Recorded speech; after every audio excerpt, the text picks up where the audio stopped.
একটি সুরিকরা হয়ে চৌধুরী বাজার পর্যন্ত রাস্তা বেহাল অবস্থা। দীর্ঘদিন থেকে এই অবস্থা চলছে। পথচারী, যাত্রী, যানবাহন প্রতিদিন ভোগান্তির সীমাহীন ভোগান্তি হচ্ছে জনগণের।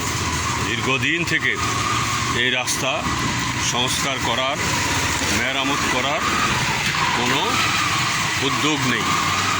আমরা কর্তৃপক্ষের দৃষ্টি আকর্ষণ করছি, দ্রুতই এই রাস্তার সংস্কার কাজ করা দরকার।